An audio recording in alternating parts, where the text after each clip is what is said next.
Buenas tardes, muchas gracias por su presencia. Estamos convocados para la primera sesión de esta nueva coordinación de lavado de dinero y quiero presentar a los miembros del presidio. En primer lugar, quiero agradecer la presencia de nuestro expresidente, el licenciado Luis Madrigal Pereira. Gracias. También tenemos la fortuna de que nos acompañan varios consejeros, el licenciado Gonzalo Alanís Figueroa, la licenciada Adriana Hegevich, el licenciado Paco Riquelme, digo yo, es Francisco Riquelme Gallardo, el licenciado Víctor Olea Peláez, el licenciado Quetzalcóatl Salvador Mata, y también nos acompaña el licenciado Ambrosio Michel Higuera, quien es coordinador saliente de esta comisión. Voy a ceder la palabra antes de presentar a nuestro expositor, al licenciado Víctor Olea, quien va a dar unos anuncios. Muy buenas tardes a todos. Antes de iniciar con esta magnífica y concurrida sesión, quisiera dar un aviso general. El primero es en relación con la Fundación Barra Mexicana, donde es importante que ustedes estén muy al tanto de los estándares pro bono que ha venido promoviendo la misma. Como ustedes saben, el licenciado José Luis Nazar es nuestro nuevo presidente de la Fundación Barra Mexicana, y les pido a todos los interesados que se pongan en contacto con Pepe, que está aquí presente, para cualquier duda sobre el particular. Acto seguido, quisiera, en nombre de la Barra Mexicana Colegio de Abogados, agradecer a nuestro coordinador saliente, el licenciado Ambrosio Michel Higuera, por su extraordinario desempeño en la coordinación que hoy culmina. Mi querido Ambrosio, ha sido un ejemplo para nuestro colegio en relación a la comisión que por 2 años coordinaste, y quisiéramos, en nombre de nuestra asociación, entregarte un reconocimiento por tu distinguida labor. Muchas gracias.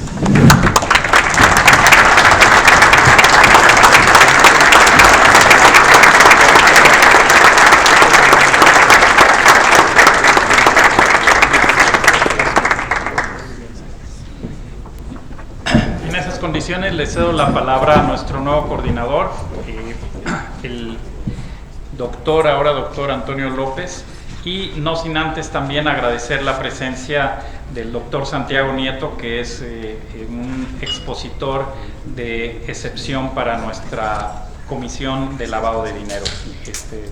Antonio, te dejo la palabra. Muchas gracias. Pues bueno, como dice nuestro segundo vicepresidente, es un honor para nosotros, y creo que para todo la Barra Mexicana Colegio de Abogados, y contar con la presencia de nuestro expositor. Sin duda alguna, en los últimos años el delito de lavado de dinero se ha exponenciado de una forma brutal, al grado de que hay autores que han señalado que el lavado de dinero se ha convertido en un monstruo que ha embullido a todos los demás delitos.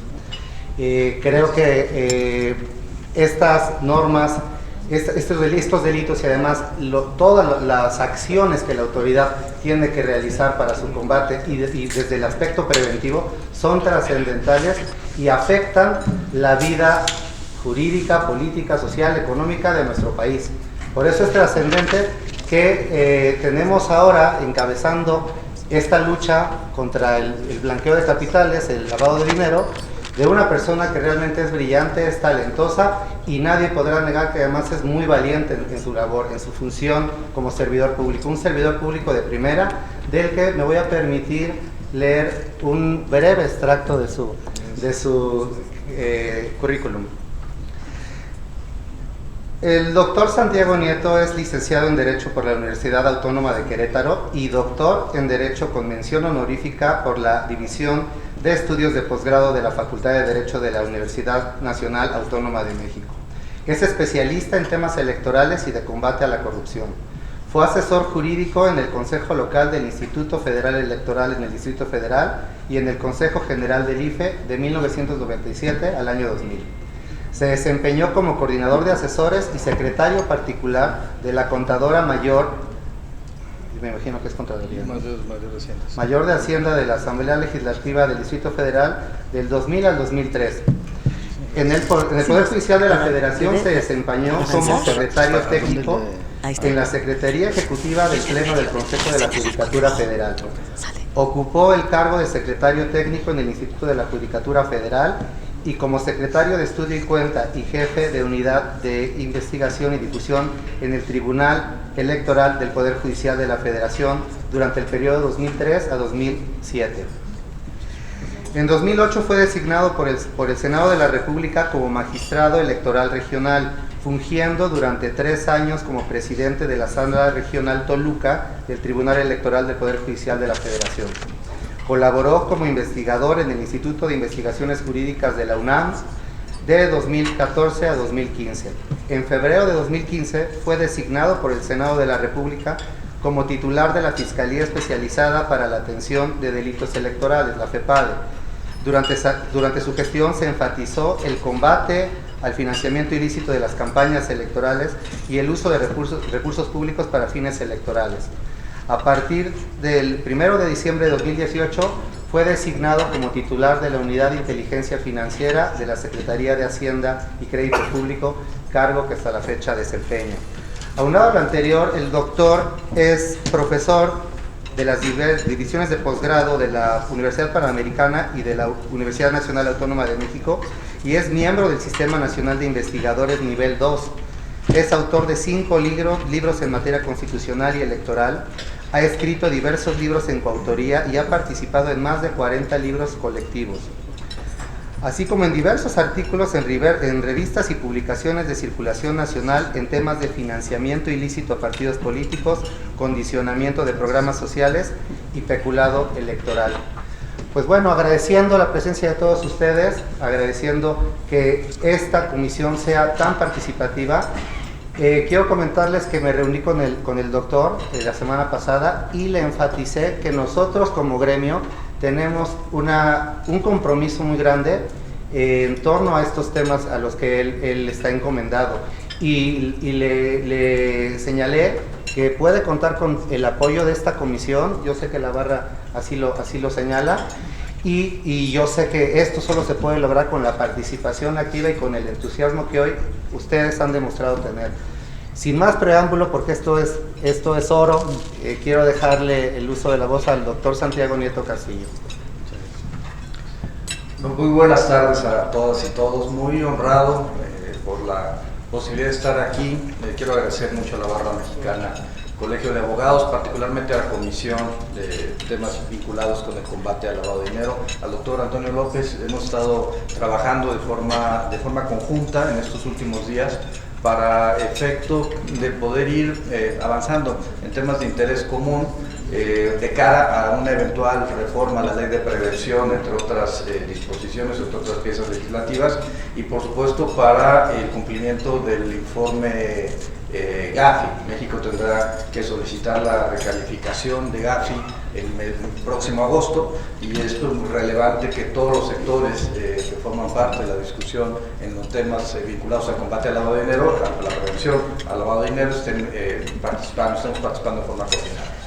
Agradeciendo mucho a Víctor Olea, por supuesto, agradeciendo mucho a Francisco Riquelme, a Ambrosio Michel, a Adriana Jegevich, por supuesto a Alfonso Madrigal y al maestro Sandoval Mata, la posibilidad de que estemos todos y todas aquí. Bueno, un poco la discusión es dónde estamos parados en materia de combate al lavado de dinero y financiamiento al terrorismo. La unidad, como todos ustedes saben, se instituye a partir del año 2004 y ha tenido una serie de sucesivos enfoques institucionales en donde se ha enfatizado en algunas ocasiones el carácter de prevención y en otras ocasiones el tema del combate al lavado de dinero. Al final, lo que hace la unidad es recibir, analizar y diseminar información.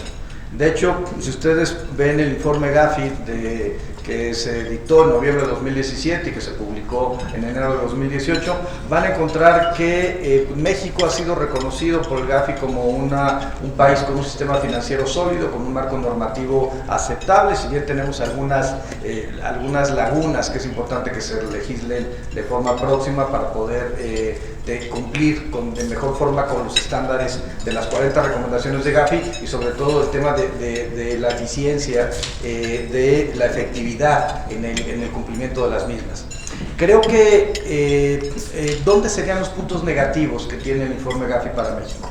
Primer punto negativo tiene que ver evidentemente con la falta de sentencias condenatorias, o sea, las pocas sentencias condenatorias que existen en materia de lavado, con la falta de investigación del lavado de dinero como un delito autónomo, en razón de que generalmente, y el propio diseño de la Fiscalía General de la República, o mejor dicho de la Procuraduría General de la República, que en este momento permanece, tiene que ver con la fragmentación de investigaciones dependiendo distintas áreas. Y creo que esto es importante que se revise y seguramente así se haga por parte del Fiscal General. Existe, y ahorita regresaría sobre esto, tenemos un problema grave en cuanto al decomiso de los bienes e instrumentos del delito en razón de la complejidad de nuestro propio sistema. Como ustedes saben, ya fue publicado la reforma en materia de extinción de dominio recientemente. Sin embargo, el Congreso de la Unión tiene 180 días para emitir la ley secundaria, la ley reglamentaria de extinción de dominio, y es una ley que tiene que contemplar evidentemente el congelamiento de cuentas por la Unidad de Inteligencia Financiera, tendrá que reglamentar el tema del aseguramiento, tendrá ministerial, el decomiso a nivel judicial y por supuesto pues, la ejecución de los mismos por parte del SAE o cualquier sistema que también se vaya creando por el objetivo de generar esta institución que se encargue de extinguir el dominio a partir de la reforma constitucional de este año.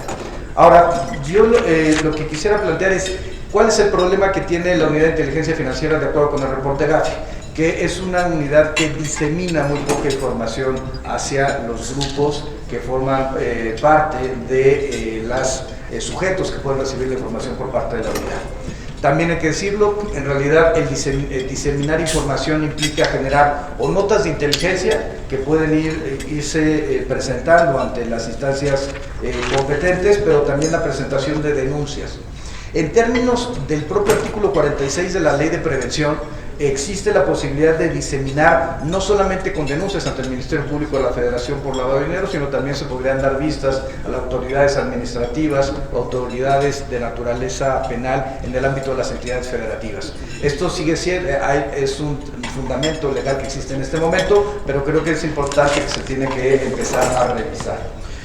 Un poco lo que les quería plantear era en la presentación, que ya no sé dónde dejé el control. Muy bien, ya. Adelante, por favor. Muy bien, adelante. Bueno, este es digamos las piezas legislativas. Bueno, ¿qué es lo que nos dice el sistema? ¿Qué es lo que nos dice el Gafi? México tiene como no cumplida la recomendación número 23, relacionada con personas políticamente expuestas. Tenemos un problema grave en cuanto a no el sistema financiero, sino los sujetos obligados de actividades vulnerables, particularmente con algunos temas como tiene que ver con casinos, que es importante que tiene que ver con blindadoras, que tiene que ver con transmisores de dinero. Por supuesto que hay grandes discusiones hoy en día. Tenemos el tema de la ciberseguridad, tenemos el tema relacionado con las monedas, con los activos virtuales, con todo el sistema fintech, pero aún, y hay que reconocerlo, estamos partiendo de una premisa de que muchos de estos problemas son de carácter supranacional, pero en México no hemos podido todavía resolver algunos problemas vinculados con delitos predicados que afectan de manera directa al sistema financiero y a la sociedad mexicana y que forman parte de un modelo todavía previo, antes de hablar de ciberseguridad, antes de hablar de empresas fintech, antes de hablar de criptomonedas. Por ejemplo, tenemos un problema real en trata de personas y tenemos varias modalidades ya detectadas, varias tipologías de lavado de dinero que se están desarrollando en materia de trata. Por un lado, la introducción ilegal de personas, básicamente mujeres extranjeras, al país de Sudamérica, provenientes de Europa del Este, para obligación, que son obligadas a prostituirse. Por otro lado, tenemos el tema de Tenancingo, Tlaxcala y en general el problema en Oaxaca, en Guerrero, en Chiapas, en los espacios menos favorecidos económicamente en el país, que estamos viendo y detectando casos en donde se enamoran o secuestran a las niñas y son llevadas a prostituirse a Estados Unidos, particularmente en Nueva York, particularmente en Chicago, pero en otras latitudes. Estos problemas son los problemas que se tienen que enfrentar. Creo que el punto central es cómo utilizar la inteligencia, la unidad de inteligencia financiera, para efecto de que, evidentemente, con el Centro Nacional de Inteligencia, con las instancias de procuración de justicia, podamos estar combatiendo los casos y los problemas propios de nuestro entorno. Pienso en robo de hidrocarburos. México perdía al año 80,000 millones de pesos relacionados con el robo de hidrocarburos. Llegó a haber días en que se robaron 1,336 pipas. Llegó a haber días, en el mes de noviembre, por ejemplo, del año 2018, el nivel de robo de hidrocarburos llegó a los 80,000 barriles diarios. Hoy tenemos básicamente un robo de 5,000, 6,000 barriles diarios, que sigue siendo un problema, pero en realidad representa el menos del 10% de lo que en su momento estaba perdiendo el país por robo de hidrocarburos. ¿Qué significa esto? La gran pregunta es, ¿cómo sucede el robo de hidrocarburos?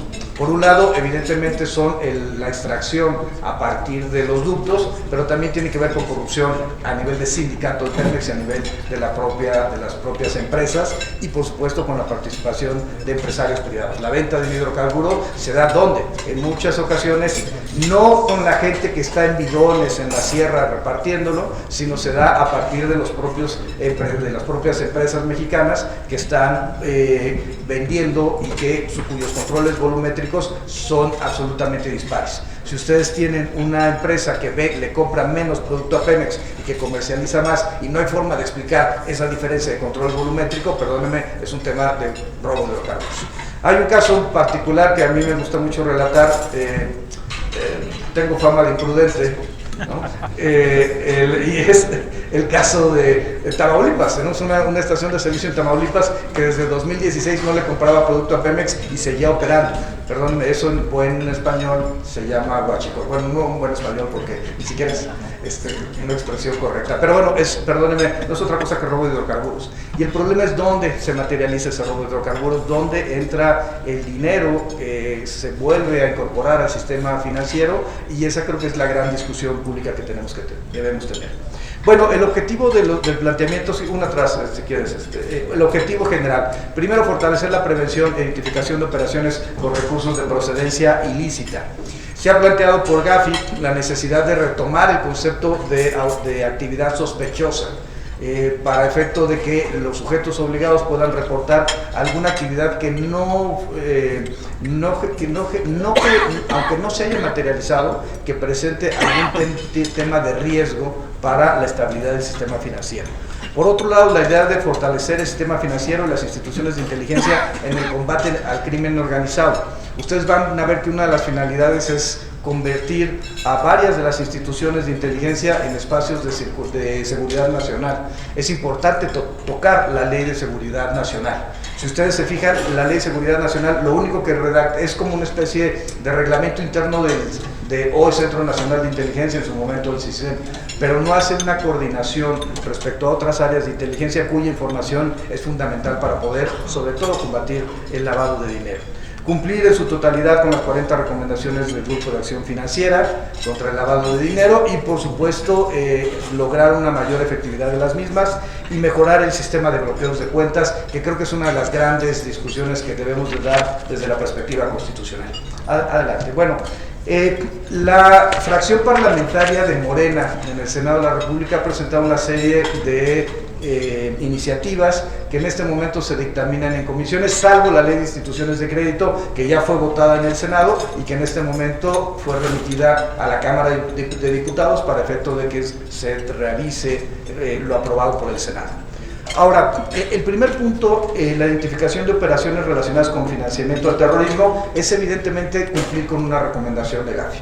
Nuestra ley desde que fue diseñada de forma primigenia, se planteó que el objetivo central era el combate al lavado de dinero, la prevención y combate al lavado de dinero.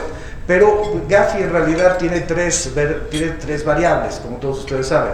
Una, el lavado de dinero; otro, el financiamiento del terrorismo; y otro, pues, las armas de destrucción masiva.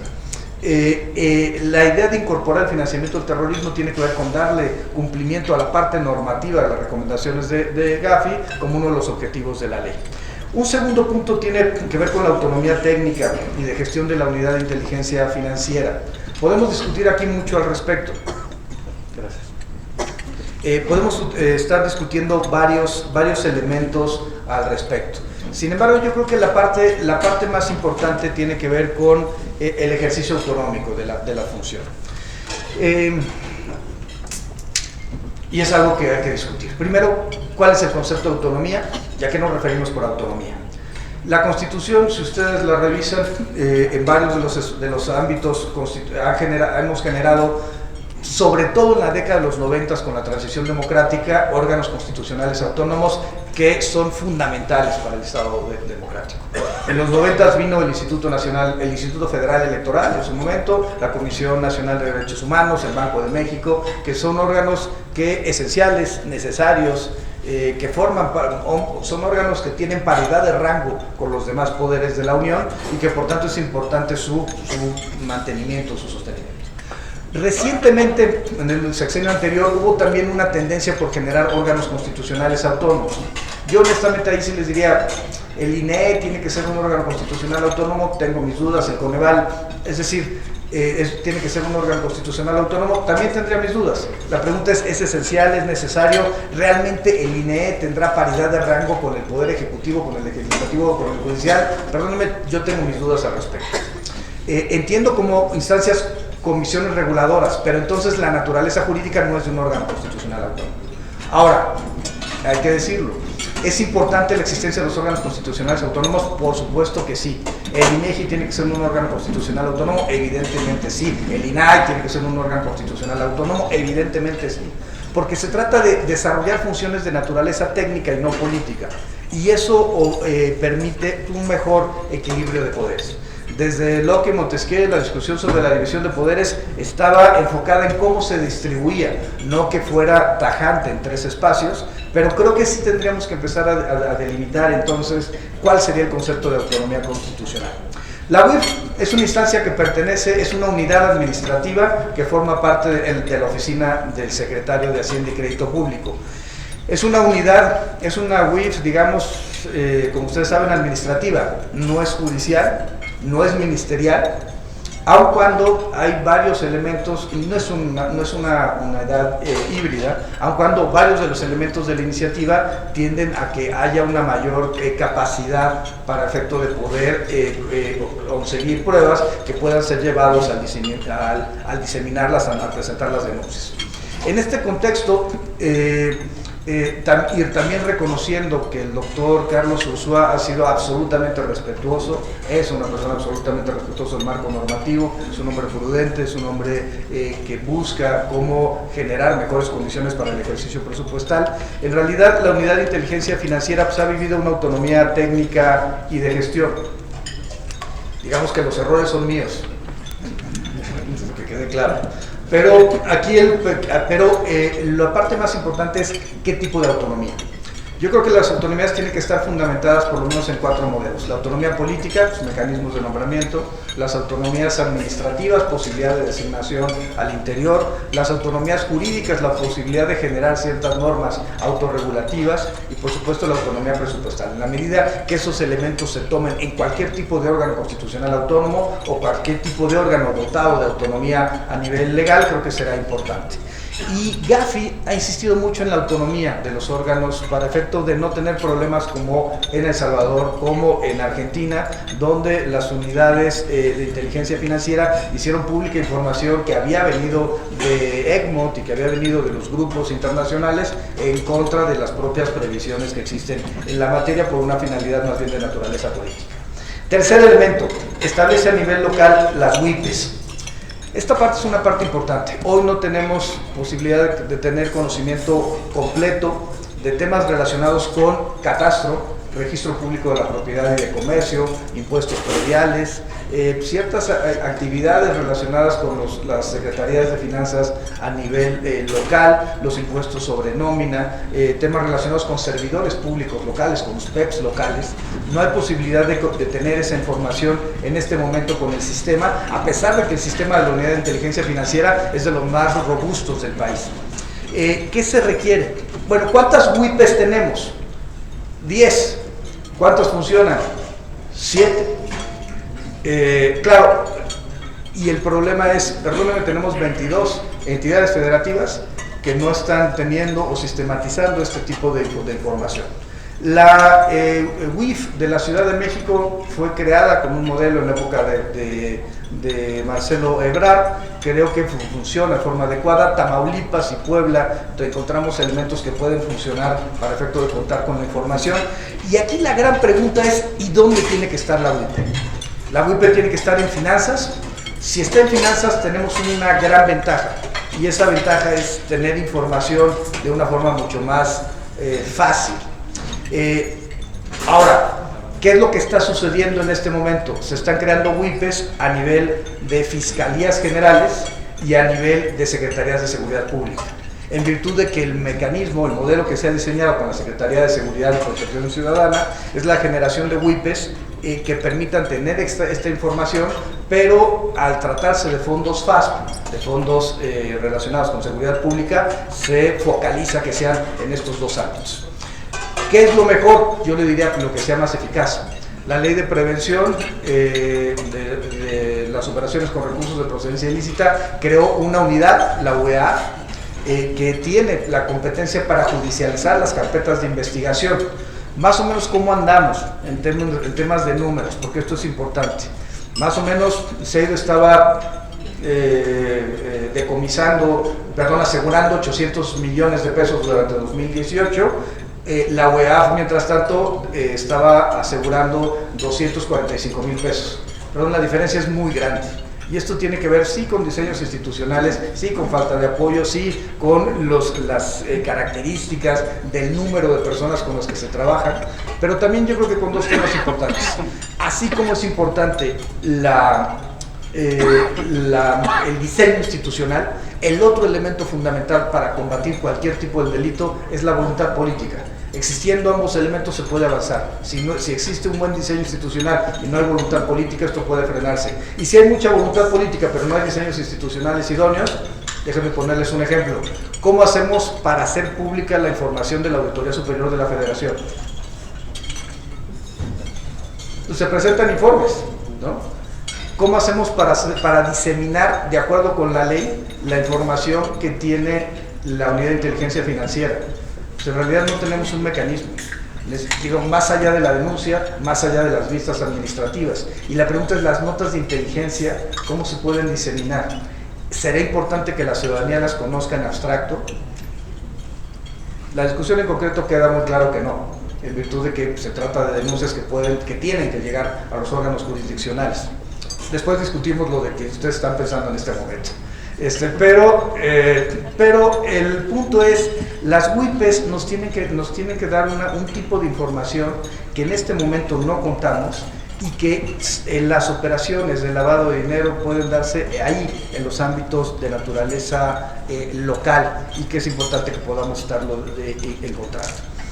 Esto viene desde los montos de cuánto se pueden desarrollar operaciones con efectivo, hasta los temas vinculados, insisto, con catastro, registro público de la propiedad, del comercio, etc. Listado de personas políticamente expuestas. Este no solamente es el tema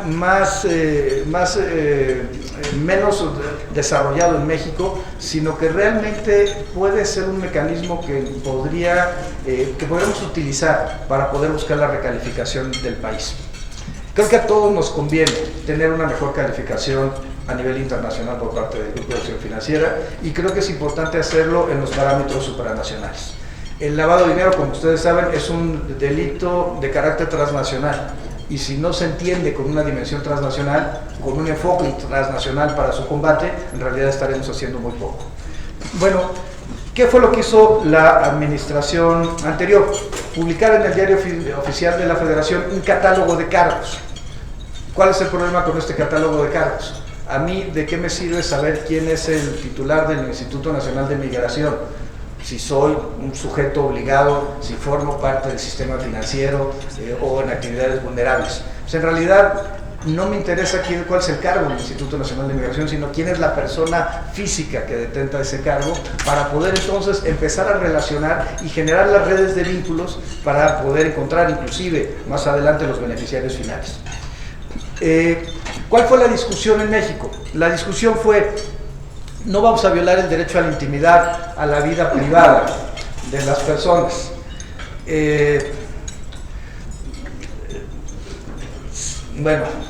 Yo soy de los que piensan que los derechos fundamentales tienen límites y que incluso el derecho al honor, a la propiedad, el derecho al honor, a la vida privada, a la intimidad, puede tener ciertos límites respecto a otro tipo de derechos cuando hay un bien jurídico de naturaleza superior, como puede ser el acceso a la información pública gubernamental, o como puede ser temas relacionados, si ustedes quieren, con la libertad de expresión. Claro, con Nazar tengo varias discusiones sobre esto, pero son discusiones jurídicas de corte nacional. A ver, ¿cuál es el punto más importante, ¿no? La libertad de expresión, el derecho al honor, la intimidad, la presunción de inocencia. Digamos, hemos tenido estas discusiones mucho tiempo.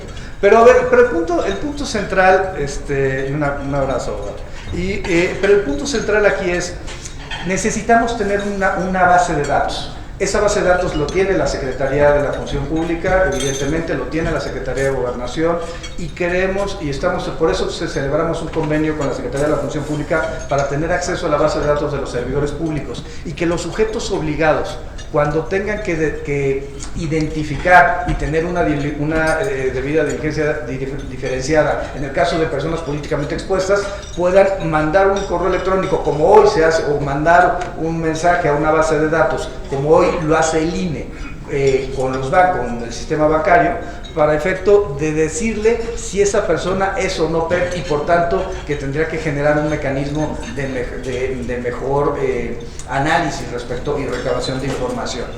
Esto es posible, es un sistema binario que diría sí o no, si es PEP o no es PEP.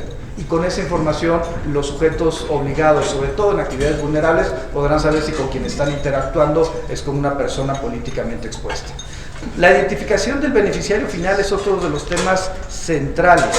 Primero, porque teníamos muchas definiciones. Se hablaba de beneficiario final, de beneficiario controlador, y la verdad es que con esto se homologa al discurso de carácter supranacional. La gran pregunta es: ¿y dónde estamos? Nuestro sistema notarial, yo creo que es un sistema sólido.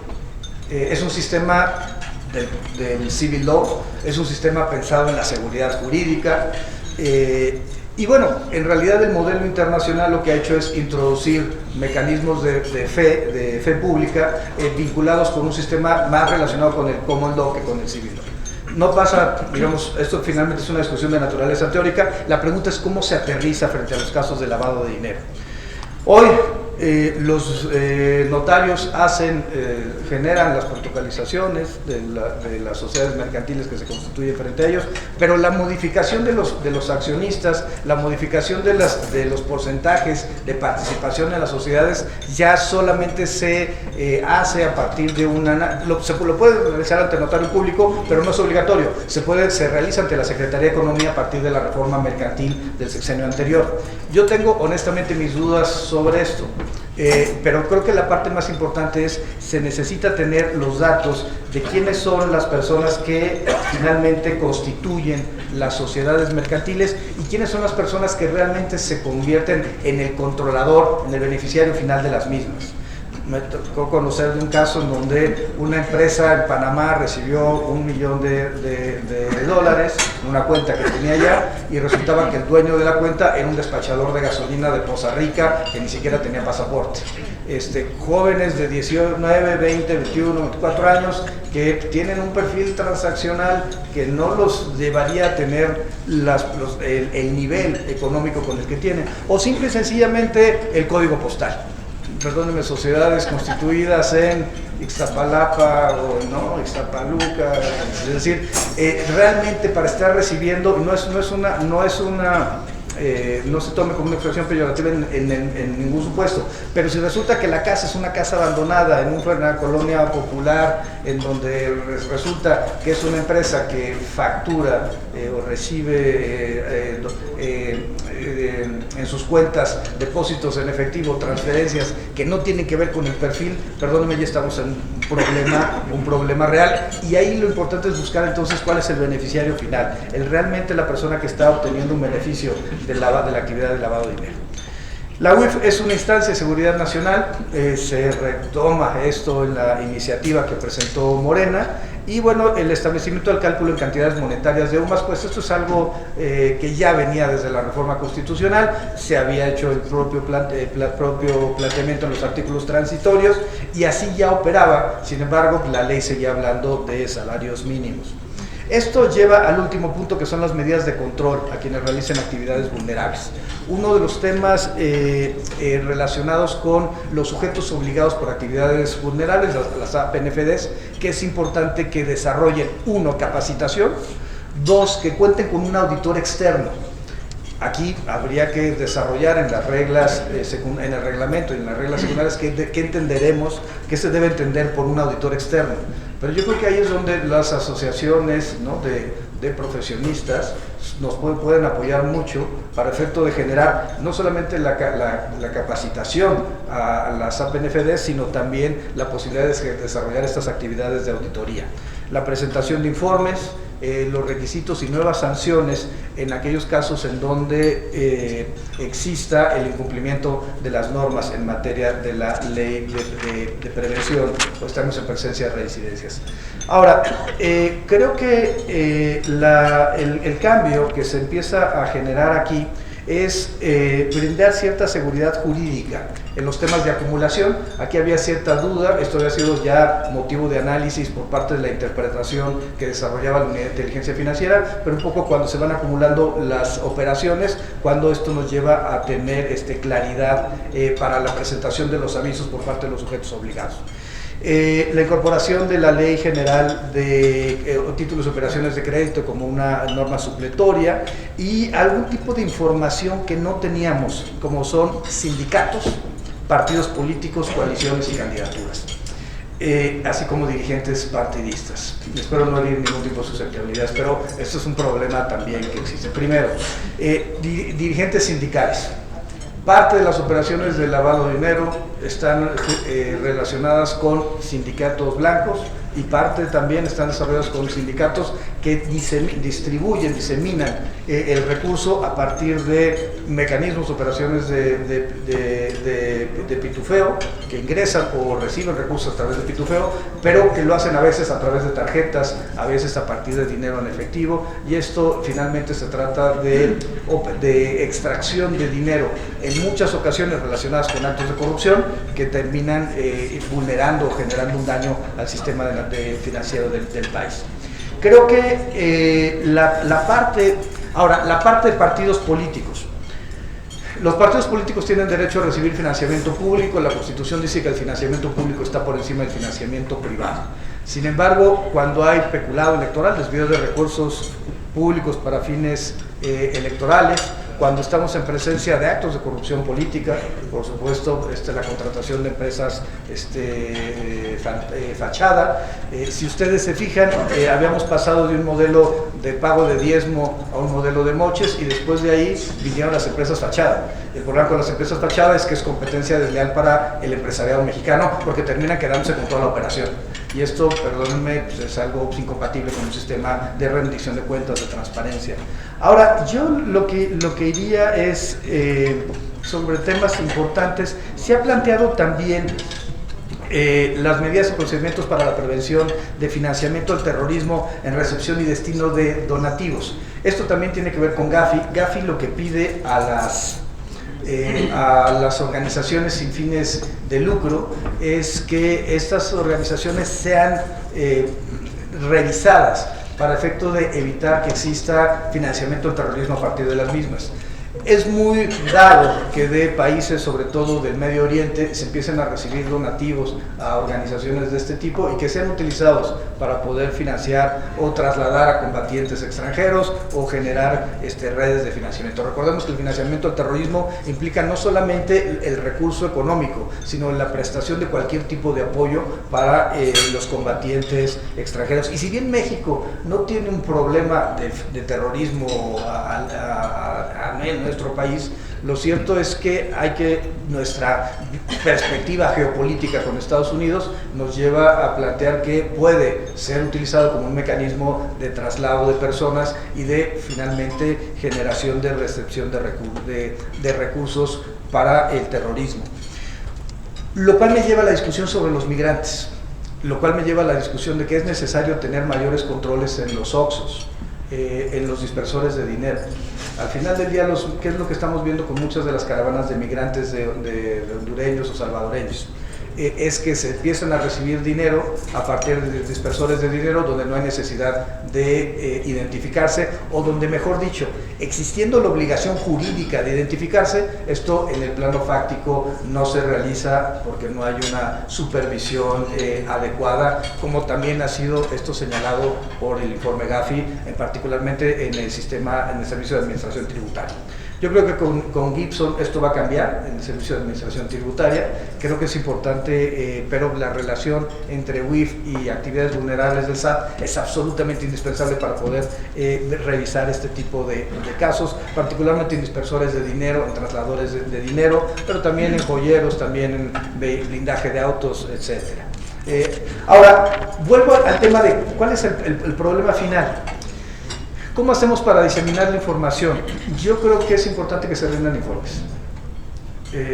Creo que es importante lo que hace la Auditoría Superior de la Federación, pues desarrolla no es investigación propiamente dicho, su auditoría, viene una confronta y el resultado final de la confronta se hace la publicación del informe. Lo que tiene la Unidad de Inteligencia Financiera pues, es un procedimiento que es la incorporación a la lista de personas bloqueadas, y tiene la parte del bloqueo del congelamiento de cuentas. A partir de una garantía de audiencia. Creo que también habría que generar un modelo para efecto de poder informar a la ciudadanía cuál es el estatus. Uno de los mecanismos es evidentemente la Evaluación Nacional de Riesgos, y ahí está planteado. La legislación lo que está reconociendo algo que se realiza de facto. En el año 2016 México hizo su primera Evaluación Nacional de Riesgos, es la recomendación número 1 de Gafi, y necesitamos actualizarla para 2019.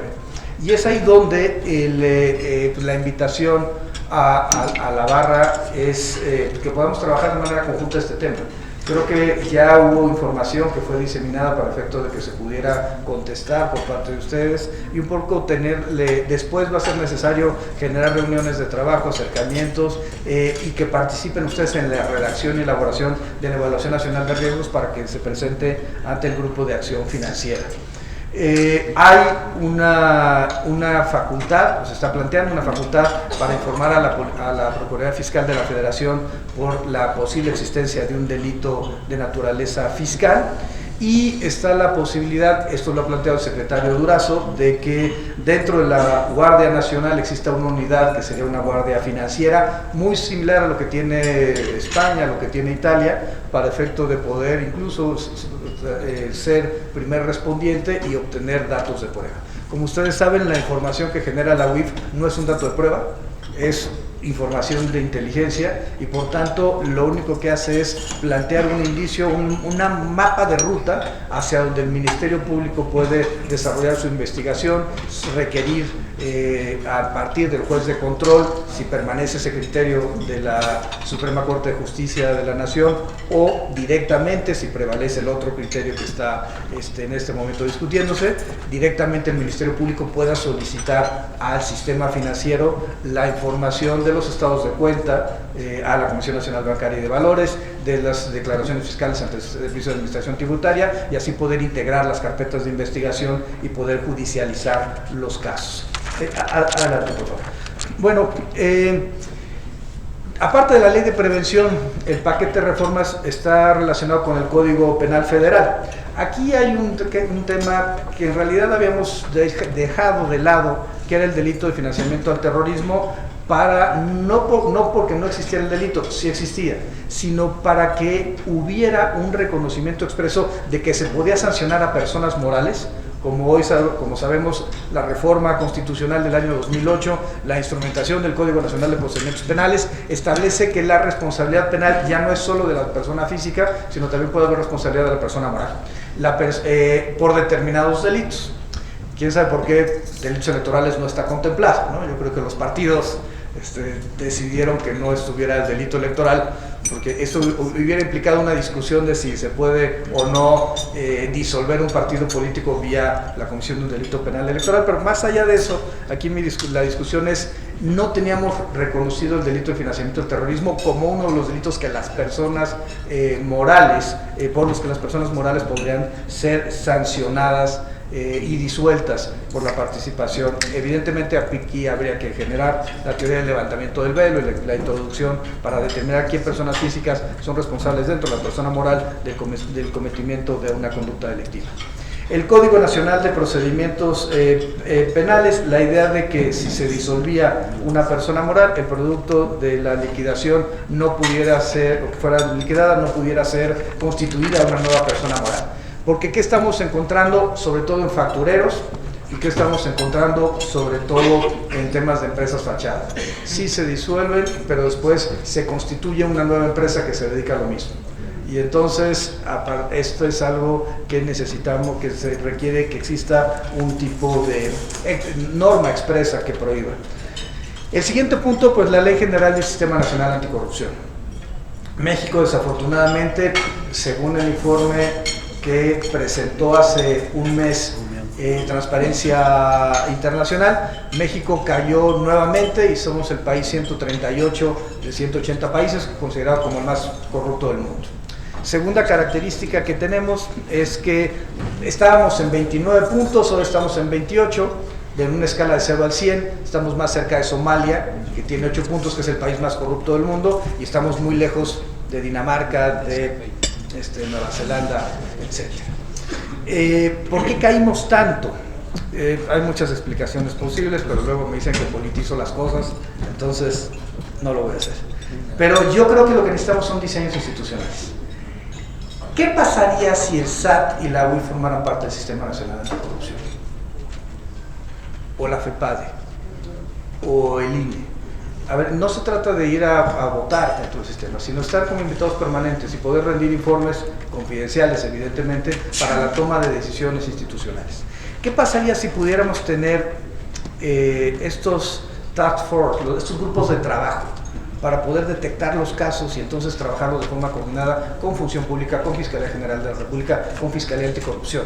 De entrada, ¿por qué el Sistema Nacional Anticorrupción solo contempla la Fiscalía Anticorrupción cuando en realidad tenemos espacios? Hoy CEIDEF permanece y integra todavía, CEIDEF hay una Dirección General de Delitos de Servidores Públicos, o cuando tenemos delitos que pueden ser cometidos por servidores públicos como los delitos electorales, que con una tipología especial, peculado electoral, condicionamiento de programas sociales.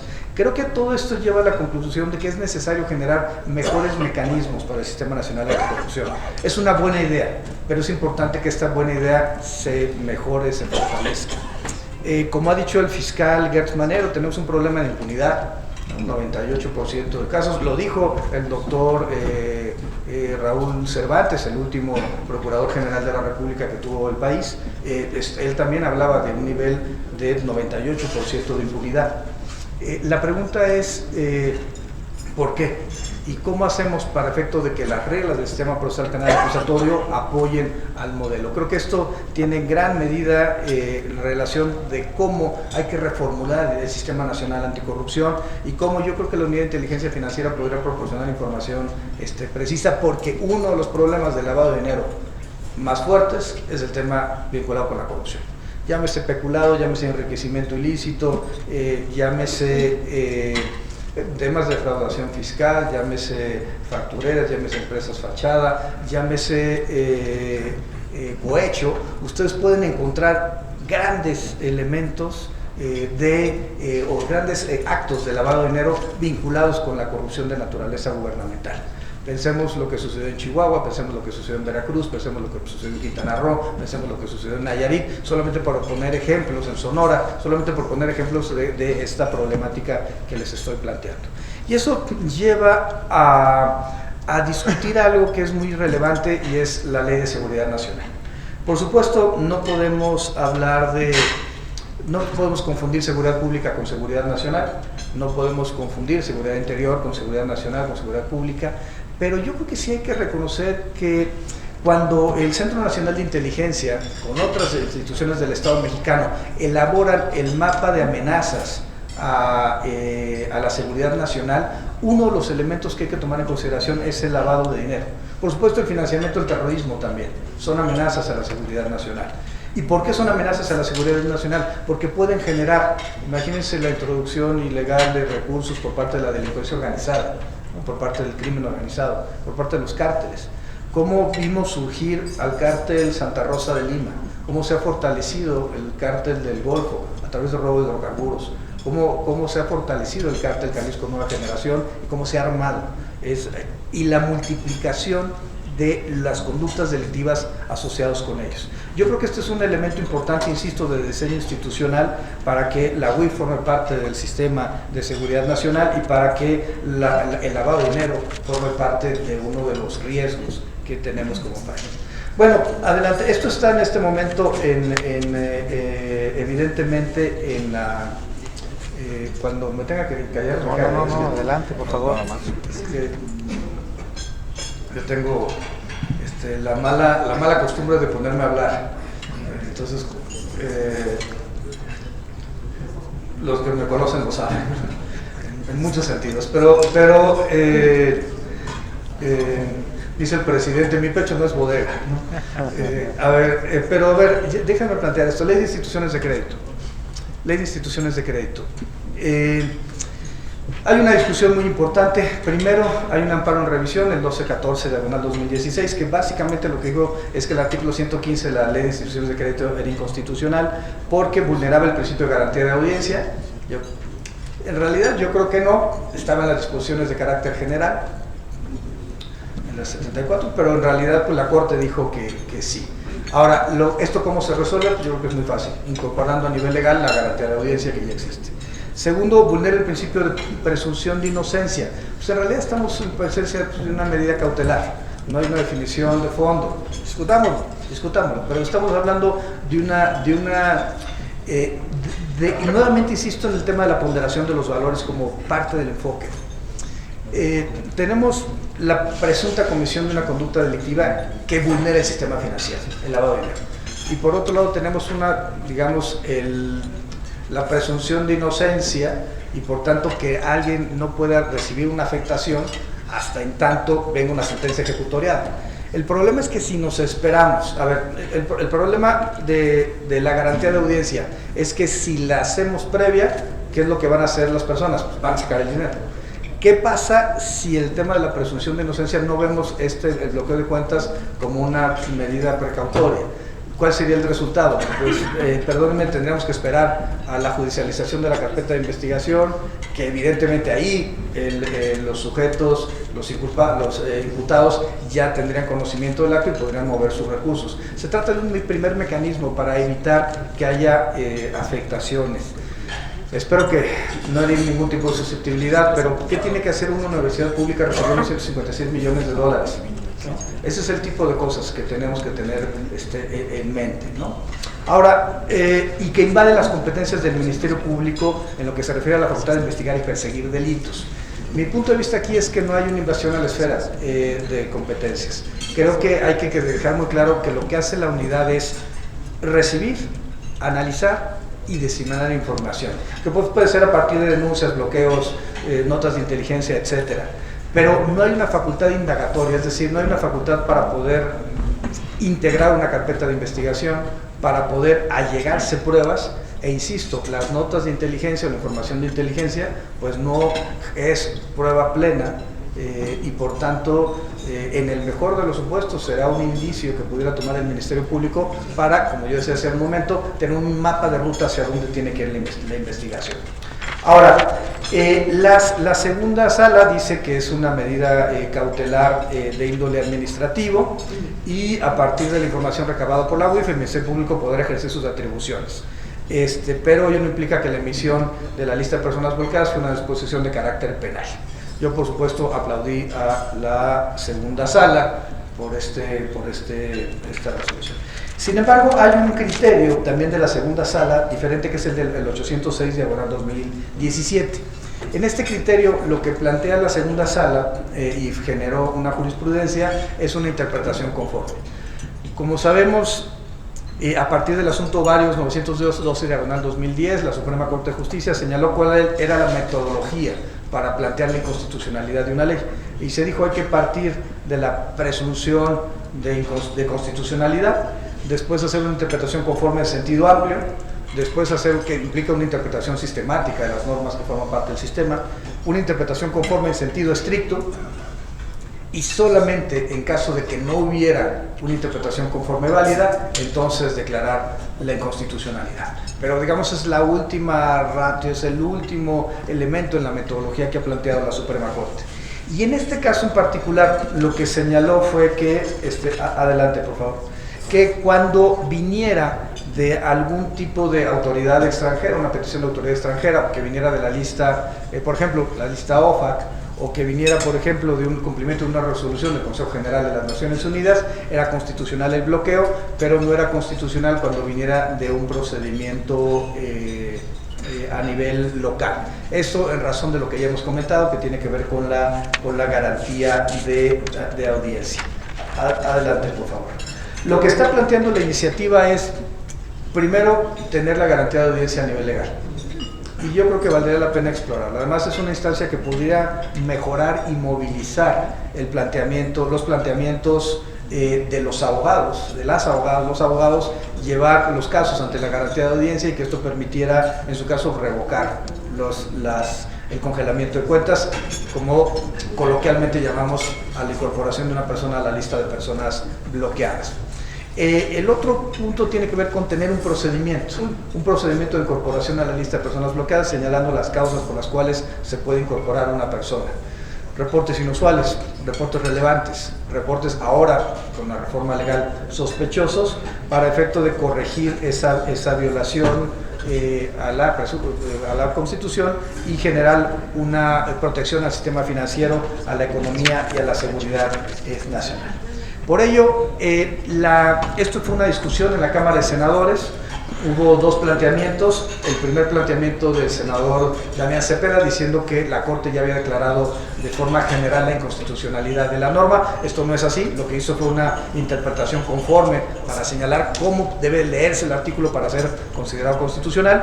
Y también por parte del senador Mancera señaló que había que esperar al control judicial previo.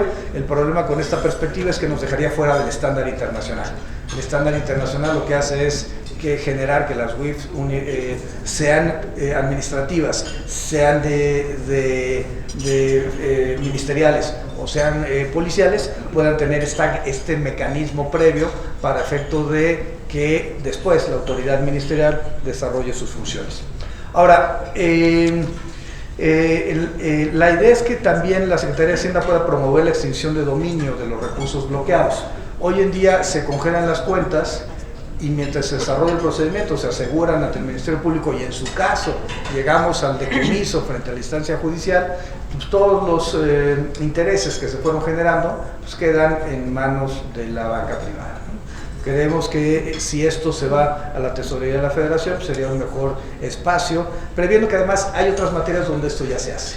Cuando viene una multa en la materia electoral, por ejemplo, el recurso, el INE concentra los recursos y los manda a la Tesorería de la Federación para efecto de que se destinen a ciencia y tecnología, al CONACYT.